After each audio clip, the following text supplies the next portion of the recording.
After screening 20,000 protein-encoding genes in the human body, Stanford researchers have identified a naturally occurring molecule that works like semaglutide, most popularly known as Ozempic, to put the brakes on appetite and weight gain.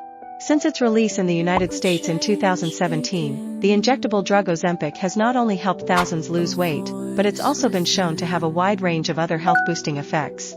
It has shown promise in fighting alcohol addiction, relieving knee pain from osteoarthritis, reducing the risk of kidney failure and death in some type 2 diabetics, and temper the negative effects being overweight has on the heart. Despite all its promise, however, Ozempic does come with a range of side effects. These can range from relatively mild symptoms like nausea, diarrhea and dizziness to more serious effects like gallbladder disease, hypoglycemia, and pancreatitis. The drug has even been linked to suicidal ideation and up to a 7-fold increase in a rare form of blindness known as an eye stroke. So, researchers led by a team at Stanford Medicine set out to see if they could find a natural alternative to semaglutide that would deliver its weight loss benefits while reducing or eliminating its side effects. To do so, they focused on prohormones, biologically inert protein molecules that become active when they are chopped up into smaller parts called peptides by other protein molecules. Some of these peptides function as hormones in the body.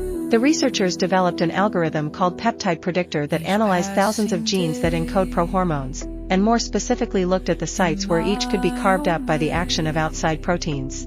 This led them to find a small peptide named BRP which consists of only 12 amino acids yet increased the action of neuronal cells in the brain tenfold over controls.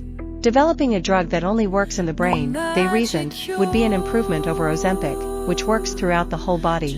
The receptors targeted by semaglutide are found in the brain but also in the gut, pancreas and other tissues, said study co-author and assistant professor of pathology Katrin Svensson. That's why Ozempic has widespread effects including slowing the movement of food through the digestive tract and lowering blood sugar levels.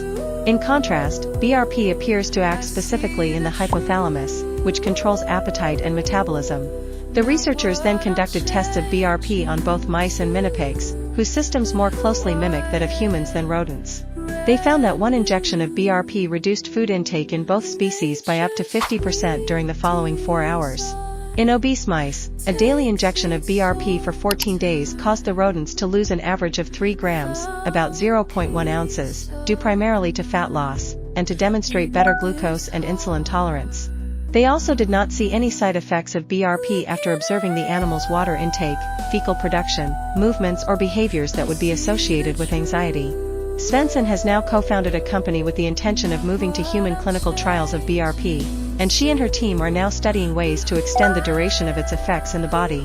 This would make it easier to dose if it does prove to be an effective weight loss solution for humans.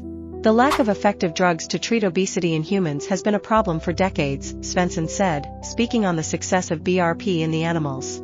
Nothing we've tested before has compared to semaglutide's ability to decrease appetite and body weight. We are very eager to learn if it is safe and effective in humans.